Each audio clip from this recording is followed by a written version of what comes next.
Hello and welcome to this second session on symmetry in chemistry. Last time we met the idea of chirality, which is we looked at in the context of organic chemistry, where a molecule is different to its mirror image. We refer to it as having a non-superimposable mirror image. And so for a simple molecule with one carbon atom in, for example, if it's bonded to 4 different groups, we would say it's chiral and has a non-superimposable mirror image. This time we're going to be looking at inorganic chemistry, and we're going to see some chirality here as well. And so what we have on the screen at the moment is quite an unusual looking thing. It is a complex ion which has a non-superimposable mirror image. And so we see the 2 different isomers on the screen at the moment, and so these, you can see that you could have a vertical plane between these 2 complexes, and you can see the one on the right is the mirror image of the one on the left and vice versa. And so this is a nice inorganic contrast. And so what's happening here, the central nickel 2+ ion is bonded to a molecule 1,2-diaminoethane, and this is called bidentate, a bit like 2 teeth.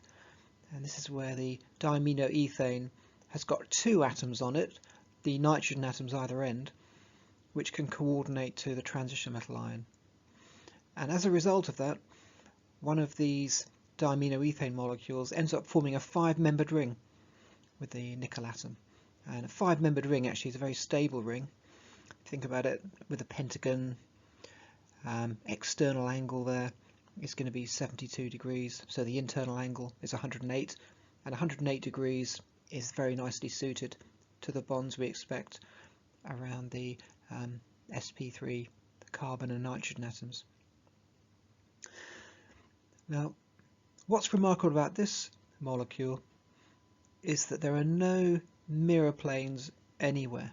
It's completely absent any mirror symmetry, or in fact any kind of improper axis of rotation. And this is what leads to the molecule being chiral.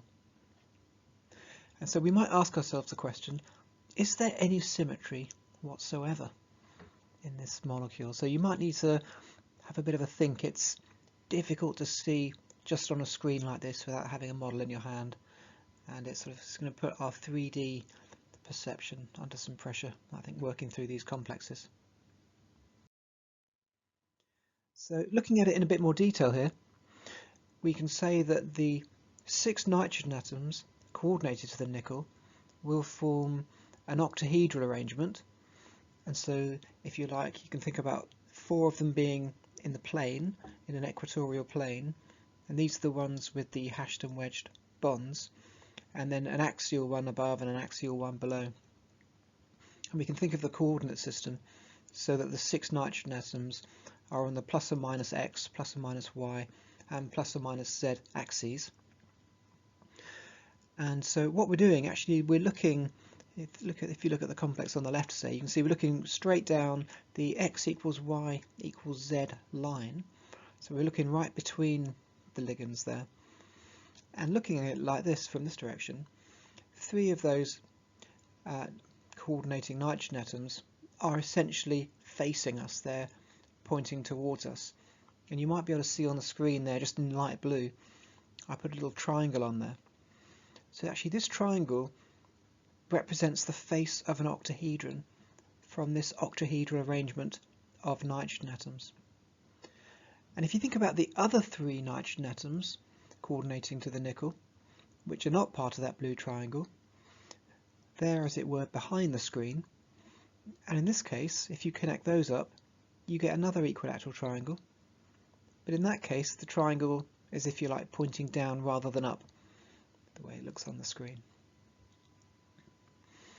And so we're effectively looking at the triangular face of an octahedron, and behind that, the opposite triangular face of the octahedron, that being the octahedron just described by the nitrogen atoms. And so by focusing on this triangular arrangement of nitrogen atoms, this leads us to the idea that, given the equilateral triangle, perhaps there's a 3-fold rotation axis.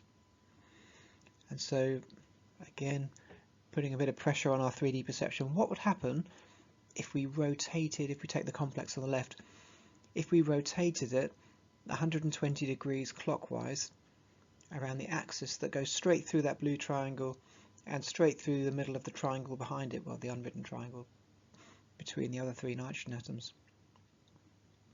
So you might see, for example, that the nitrogen at the top axial nitrogen, if you rotate that 120 degrees clockwise, that's going to end up in the position of the nitrogen on the right coming out towards us. And you can see that that nitrogen atom at the top there that we just rotated, the other nitrogen atom associated with the same ligand, that's the one that's on the kind of back and left of the complex. When that's rotated around 120 degrees clockwise, that ends up on the back and right of the complex. And so through those operations, we can see we've effectively moved that ligand from the kind of top left around to the right hand side. We've effectively rotated one ligand onto another ligand. So hopefully that persuades us that we've done effectively, we've left the complex sign unchanged. We simply moved one sort of cycle for one ligand onto the cycle of another ligand. And so hopefully you can begin to see now that we do have this kind of threefold rotation symmetry in this complex sign. So now, looking at this in a bit more detail, we've established that we have this C3 so-called rotation axis through the opposite faces. And you can see I've actually labelled those complexes up there as left-handed and right-handed. And so this is curious because what we're effectively looking at with this complex is a propeller. So those 3 sort of cyclic arrangements of atoms are rather like propeller blades. And so you know how when we were originally looking at an octahedron, we would say in the octahedron that you would have a threefold rotation axis going through each pair of opposite triangular faces. So since an octahedron has got 8 faces, which would be arranged in 4 pairs opposite each other, we'd therefore expect 4 of these C3 axes, and that's in a regular octahedron. But of course we've lowered the symmetry from octahedral in this case because we've got these ligands. That's to say, so certain corners of the octahedron are being related to others through the ligand. That lowers the symmetry. And so as a result of these ligands, rather than having 4 C3 axes, we're actually down to 1. And this reflects the fact that having created these propellers, there is just one propeller axis. There's one threefold axis for the propeller, and the propeller wouldn't be associated with any other axes. The propeller can only sort of move the boat in one direction, as it were. And so the really, really difficult thing to see is the way we label these. So you see the one on the left I've called a left-handed propeller. So what that means is, if you think about it, if you kind of hold the propeller with your left hand, and then your left hand is going to kind of naturally rotate it anti-clockwise, the idea is that as the propeller rotates anti-clockwise, it, as it were, pushes the boat forwards. So when you rotate that propeller anti-clockwise, it's kind of pushing the water back, if you like, which makes the boat go forwards.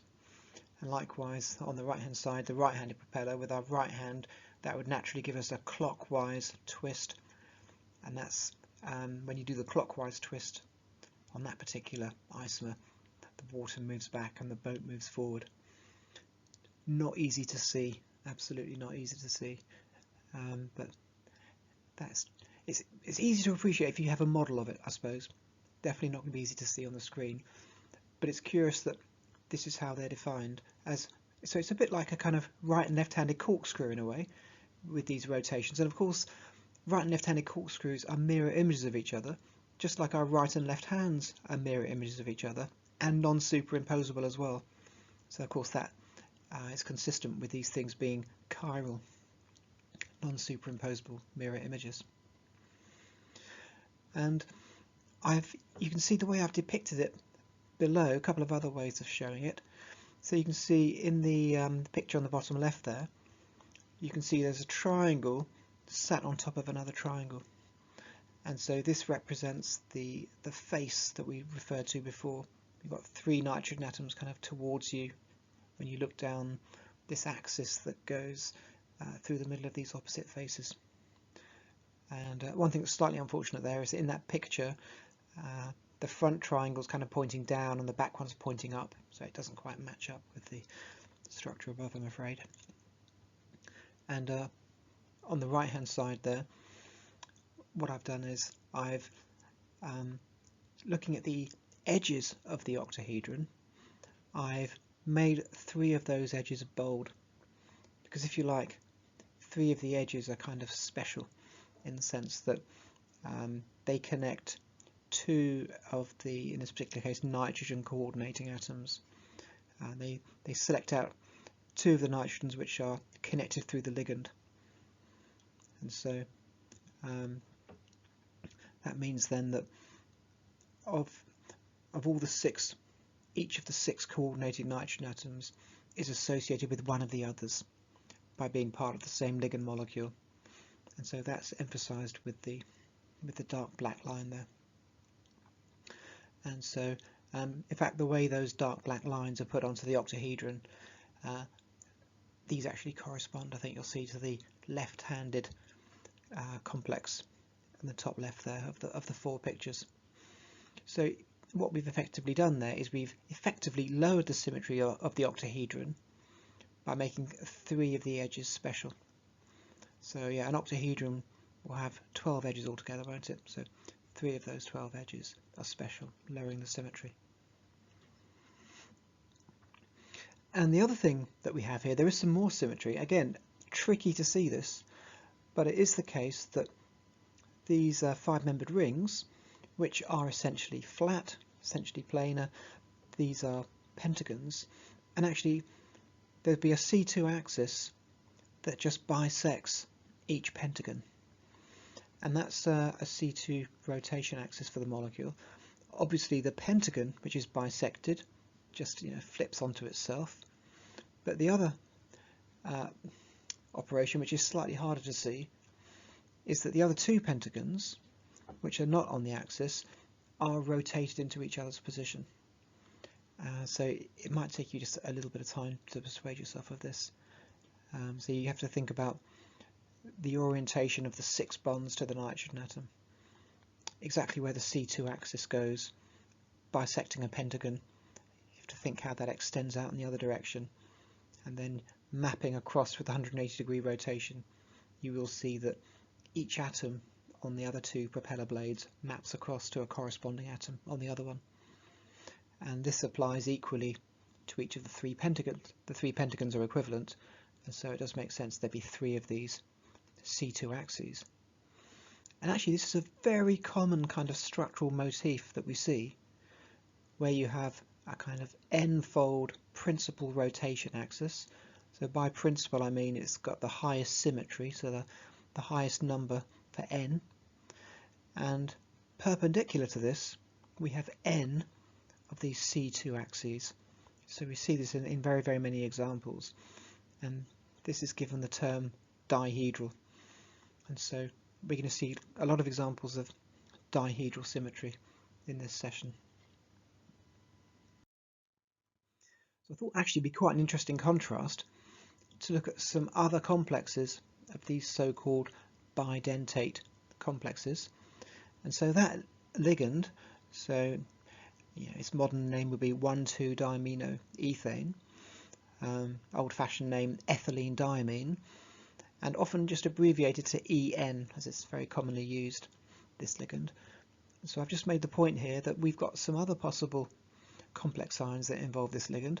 We could have, for example, just 2 rather than 3 of those bidentate ligands on, and then leaving the other 2 positions around the nickel taken up by just say an ammonia molecule, so it's like the kind of monodentate version. Or alternatively, we could have just 1 of these bidentate ligands on, taking up 2 positions of the nickel, and then the other 4 being taken up with the ammonia molecules. And so you can see I've represented this down below, the other possibilities we could have. So you see the picture on the left and the picture on the right, these both involve 2 of the bidentate ligands, and again I've used a bold line to connect the two corners where the bidentate ligands connect the two coordinating nitrogen atoms. And the picture in the middle there, you can see there's just one bold line. So you can see actually that one bold line, I mean, I've put it on that right hand edge, but of course the octahedron being a platonic solid, actually all the edges are equivalent. I could have chosen any one of those edges to put that line on. It would have actually made no difference.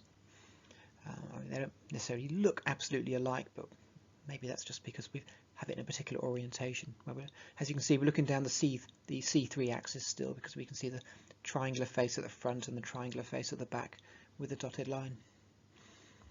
So the question I thought I'd ask then is, how do the symmetries of these complex ions compare to the one we saw before with 3 of these ligands? Would that be the tris, so-called ethylene diamine complex?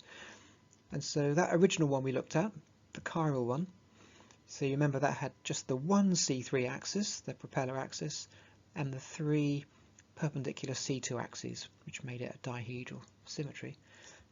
And so the exercise then is going to be to compare these 3 complexes with what we had before in terms of how much symmetry they've got.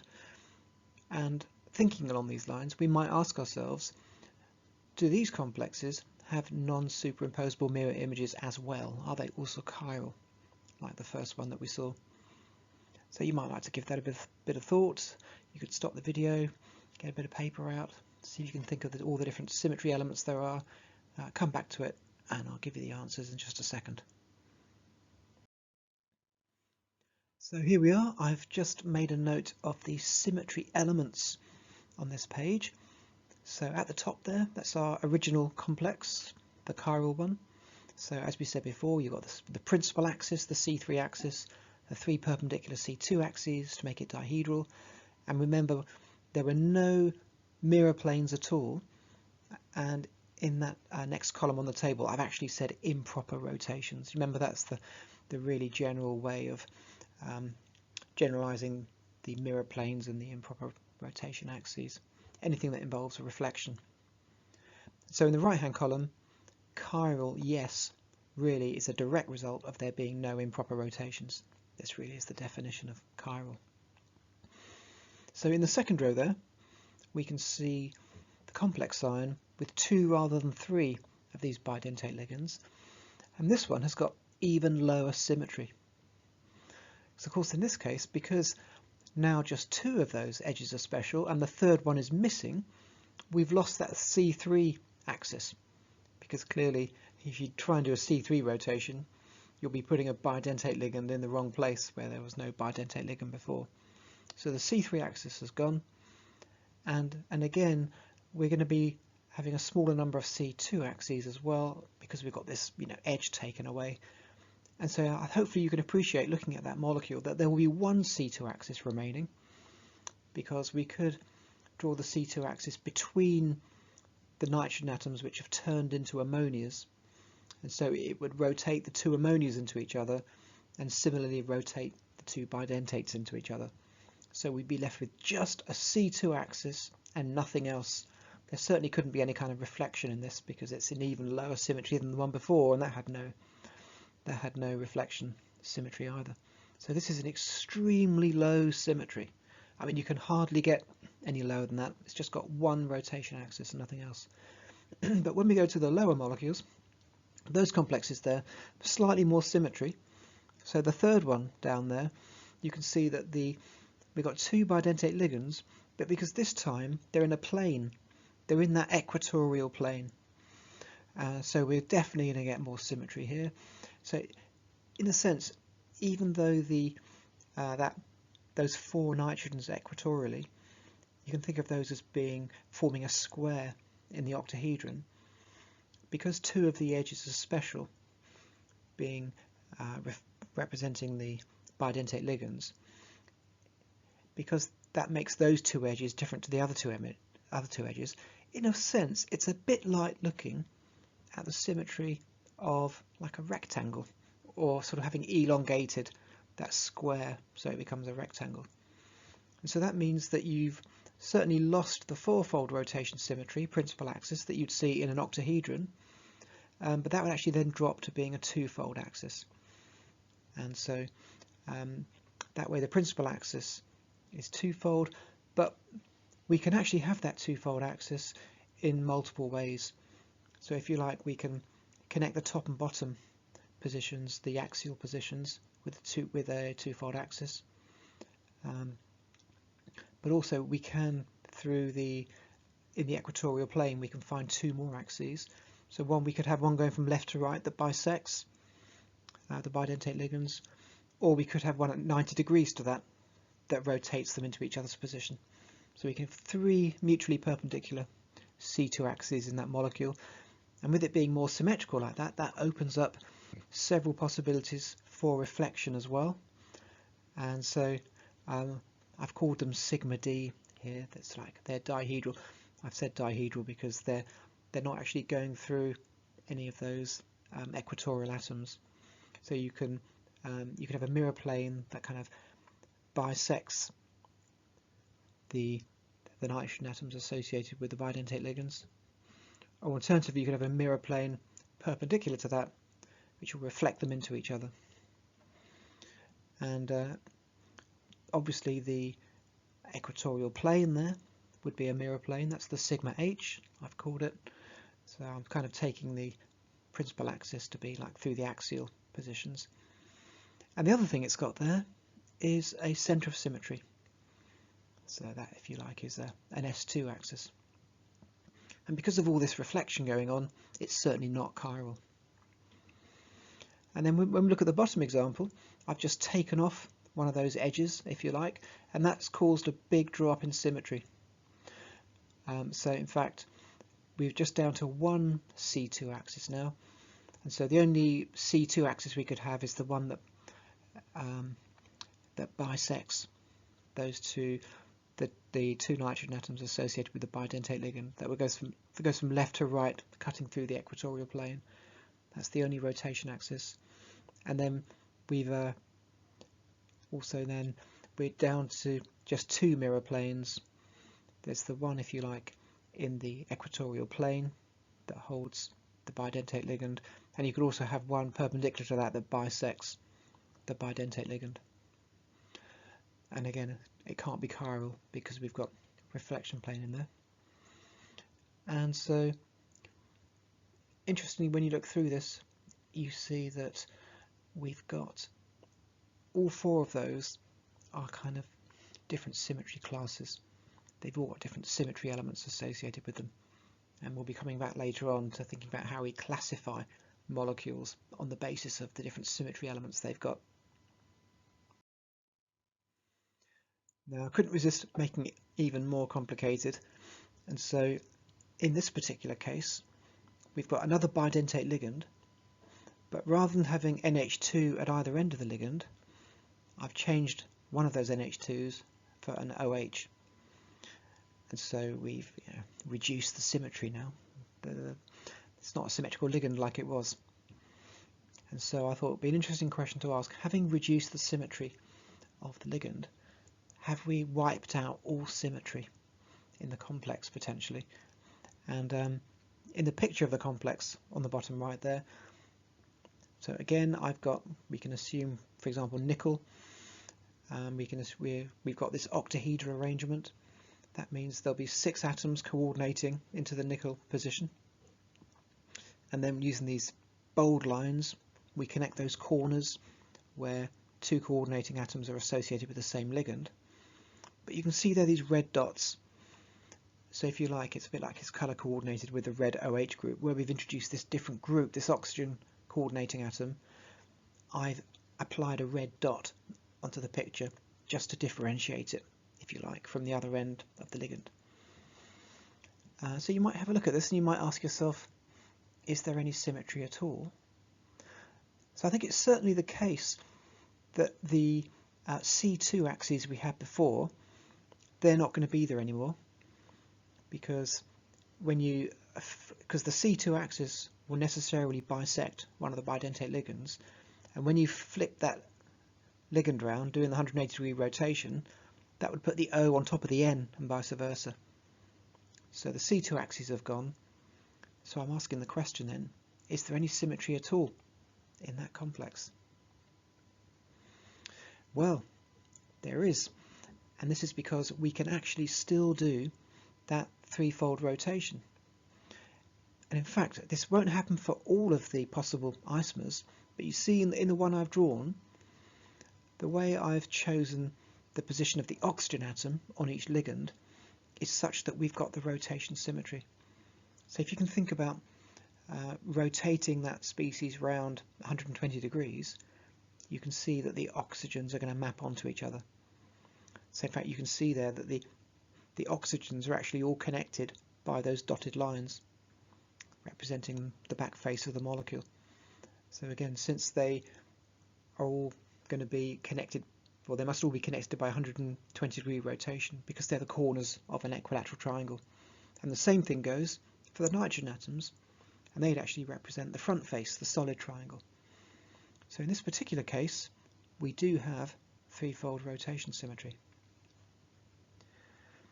And then, can't resist asking the next question, what would happen if the OH and NH2 groups on either end of each ligand swap place?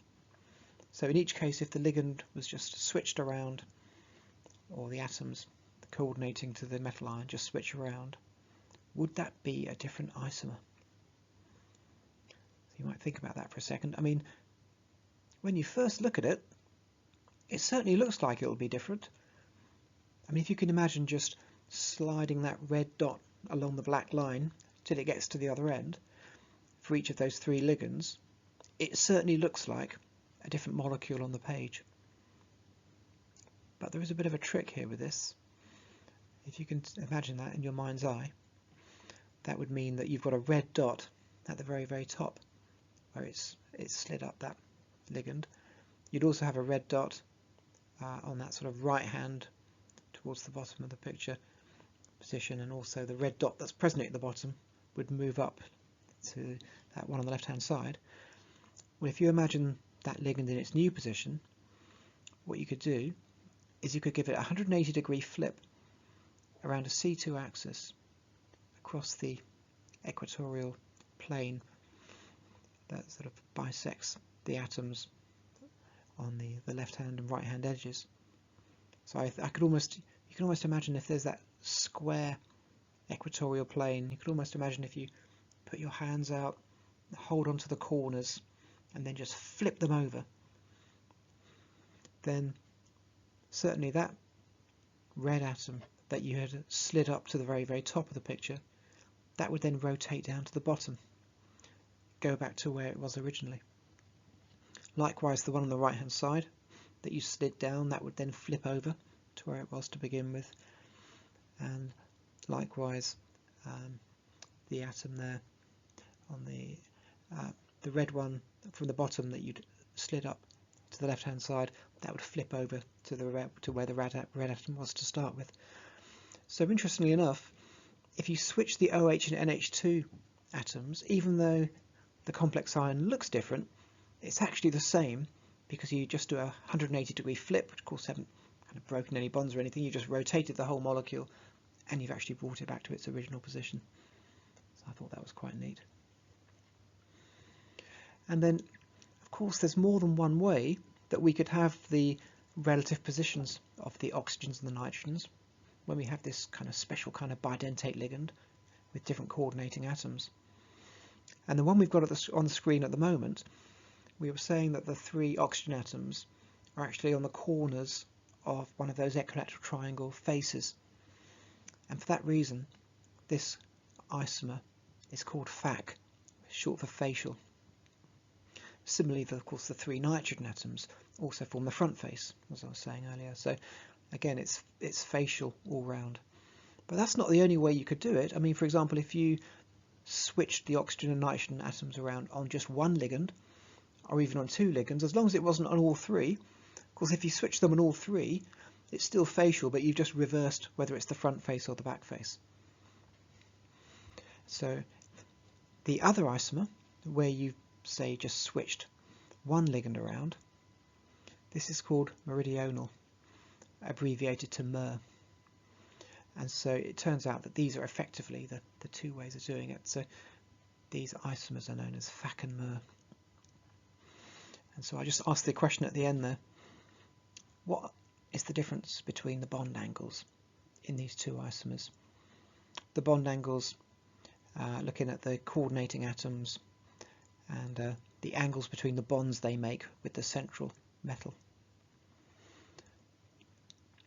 So you see those with the, I suppose it's not that easy to see actually with this particular orientation of the complex in the picture, but certainly in the facial one, when you draw all the bonds into the central metal ion, you see that all the bond angles there are 90 degrees.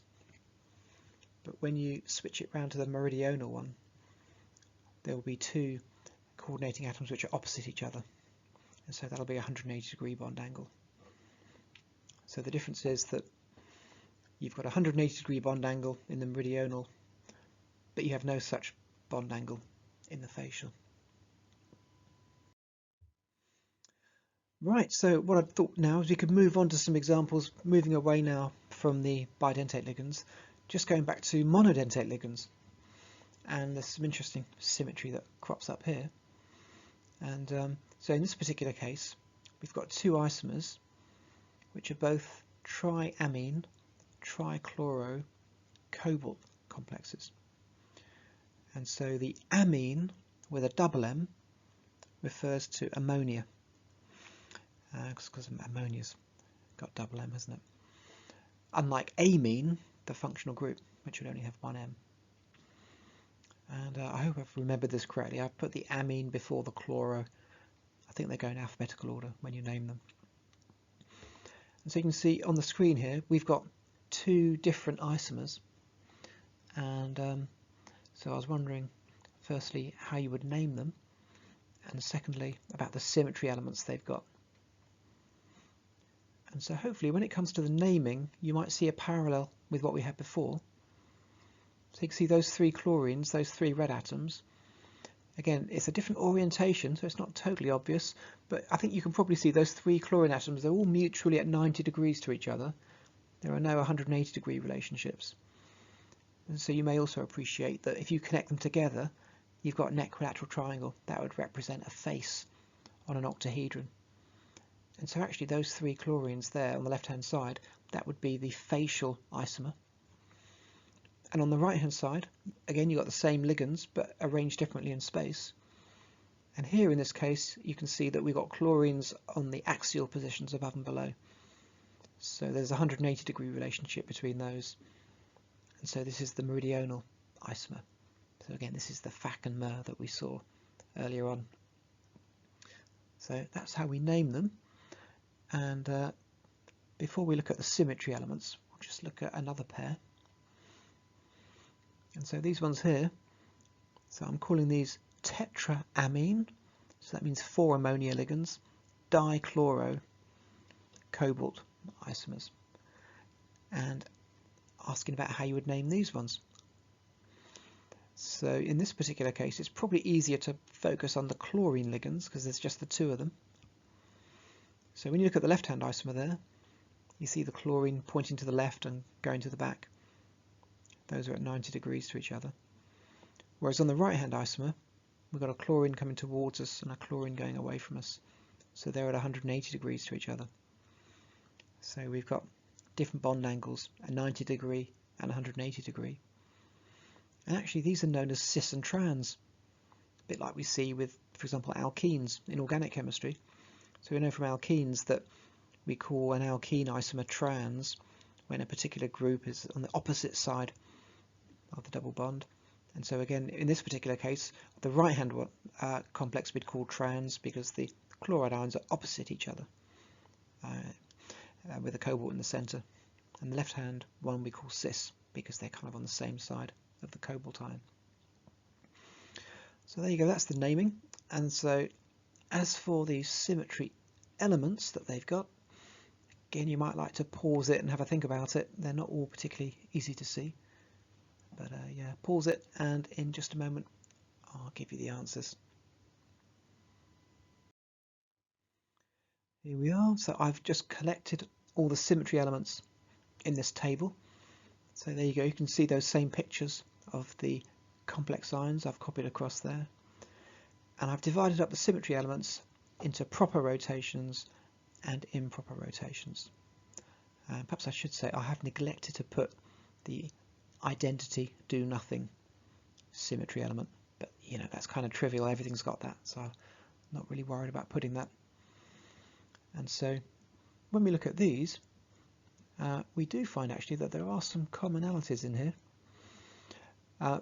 So firstly, all four of these species, they've all got some kind of mirror symmetry. So in the improper rotations column, there's an entry for all of them.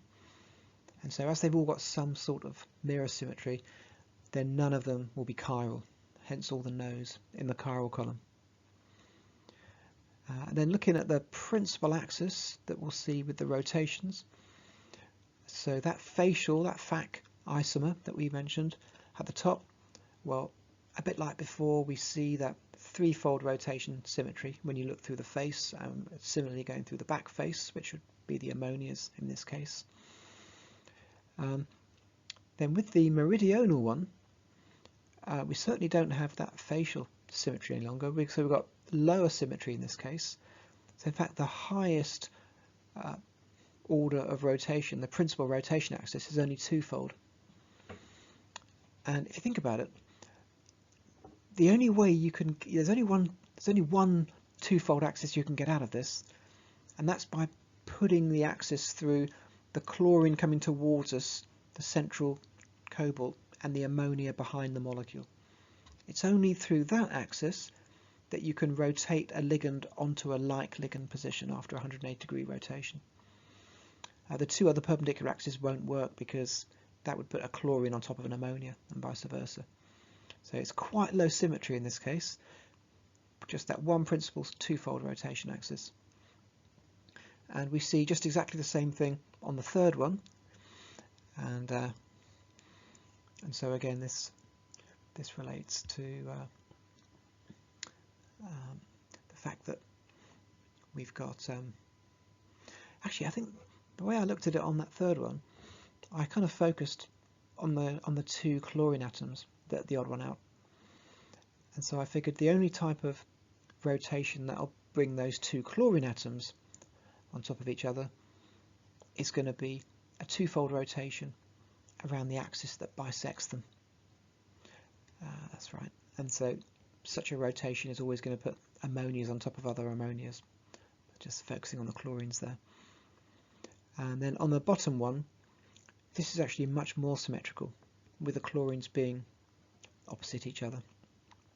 So now in this case, we've got a fourfold rotation axis. And so what we would do there is we put an axis through both chlorines and the cobalt, and that way just a 90-degree rotation. Obviously the chlorines and the cobalt don't move, and the 90-degree rotations just moves the ammonias onto each other's positions, onto their neighbours' positions. And we also see special case here with the bottom one, and that is that we're going to have these perpendicular C2 axes. So you've got a fourfold axis of rotation. So you might have been expecting to see four perpendicular C2 axes, because remember we said if it's dihedral, if you've got a CN axis, you've got N C2 perpendicular axes. But actually what's going on here is that in addition to the four perpendicular C2 axes, that principal axis that we've called a C4, of course it's slightly trivial this, but of course if you apply the C4 operation twice, that's a C2, isn't it? So we can also call basically the C4 axis a C2 axis, and that's where the fifth C2 axis comes from. And you can see that bottom complex is definitely the most symmetrical of them. So you look under the improper rotations and there's loads of those. And so so you could say, for example, that where we have the four ammonias in the equatorial plane, that's actually, that equatorial plane will count as our sigma H.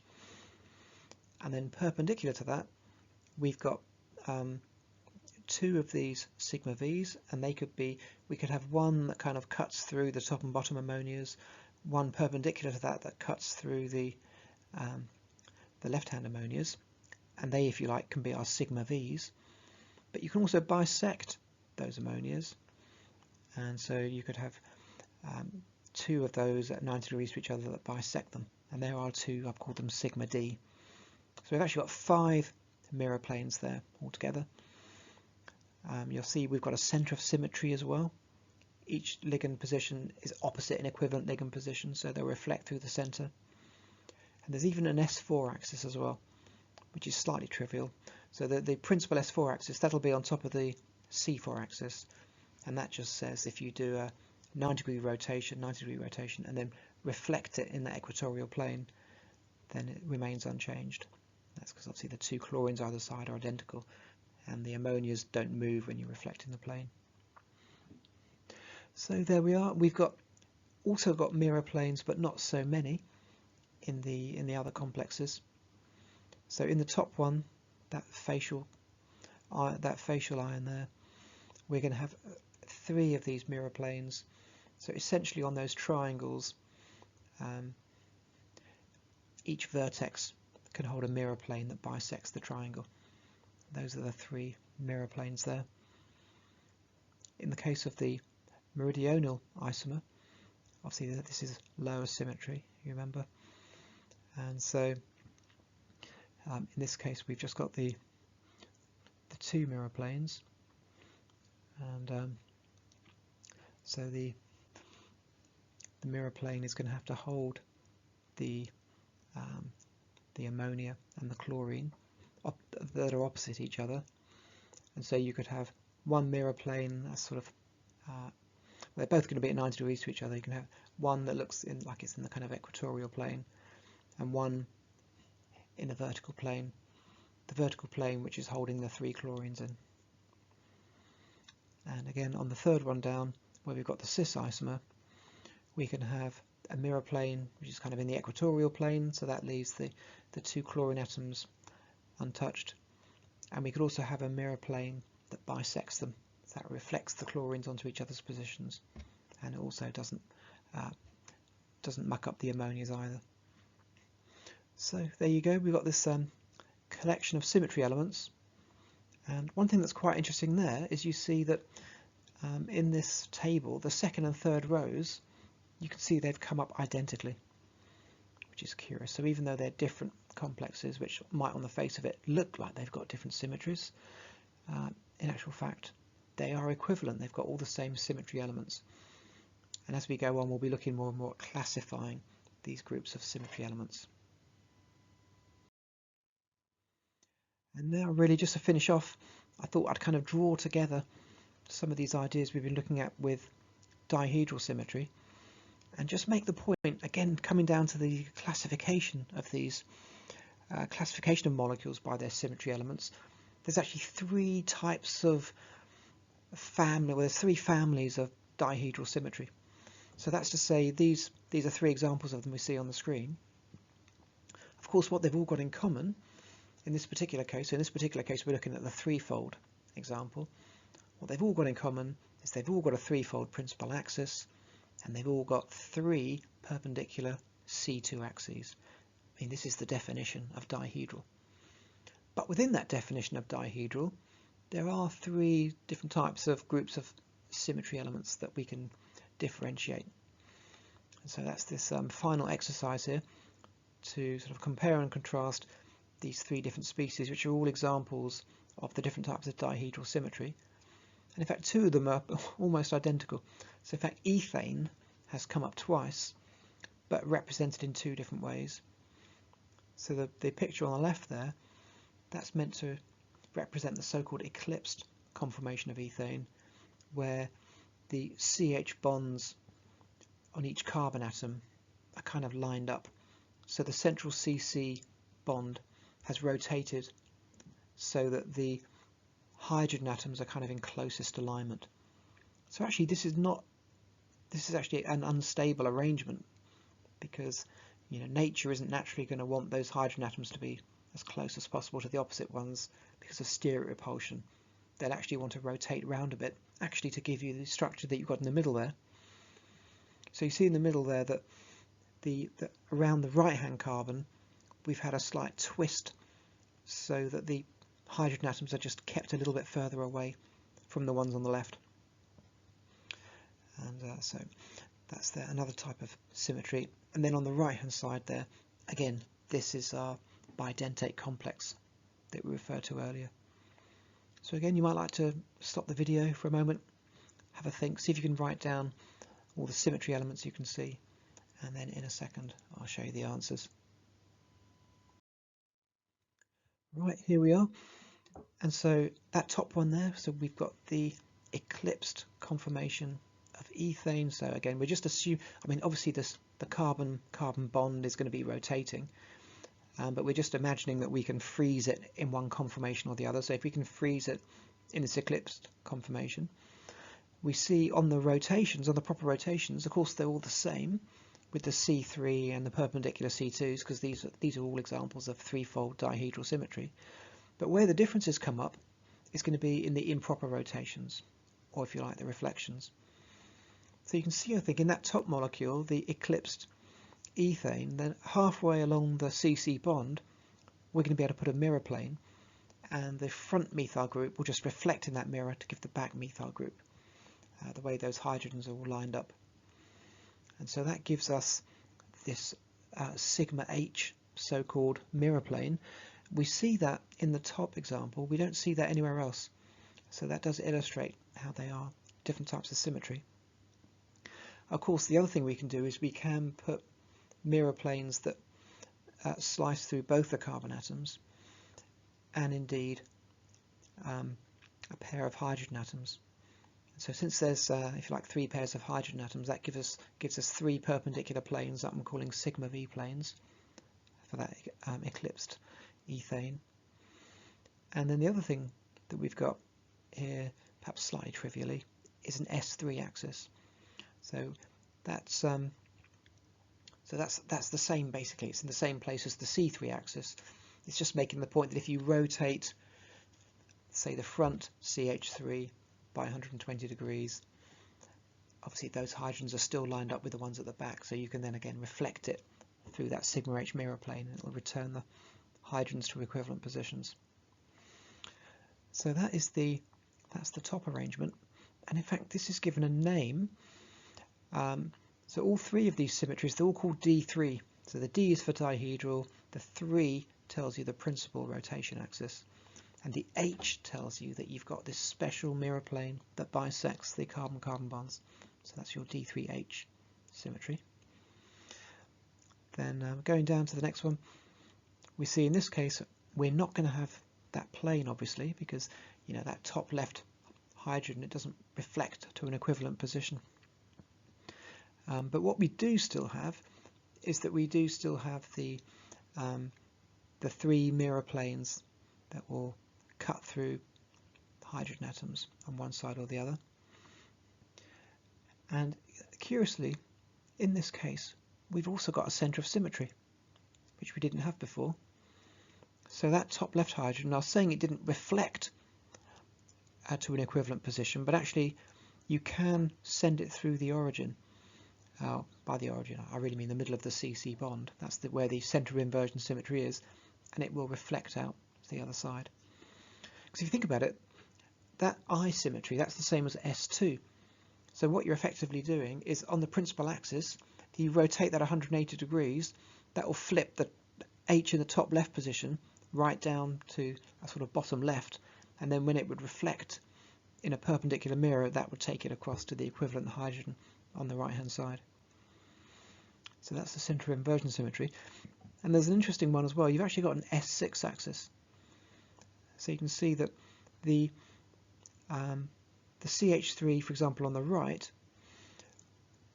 if that's rotated just 60 degrees, then those hydrogen atoms will in fact line up with the ones on the left. So in fact a 60-degree rotation followed by reflection in a perpendicular axis also returns you to an equivalent position. That's an interesting one, where you have an improper axis of twice the order. And you do get these with this one particular class of dihedral symmetry, and this is called D3D. And so this reflects the fact that you have these dihedral reflection planes, but you don't have the perpendicular sigma h like we had before. And then finally we've got the one we met originally at the beginning of this session, with the one with the bidentate ligands, and this was a kind of a special case because there are no reflection planes or improper rotations at all. That's why we've got none entered there under improper rotations, and as a result the molecule is chiral, and since it lacks any kind of mirror plane, it's just given the group symbol D3. So it's just the dihedral rotation group in 3 dimensions without any kind of reflection. So there you go. As we're looking at all these different types of symmetry, we're gradually getting now to the point where we're classifying them. And so here we're seeing these labels, and in fact they're labeled as group. And so in fact we're going to start looking at the language of so-called point groups, classifying the symmetry elements of different types of molecules and using these labels. So we'll continue with this in future sessions.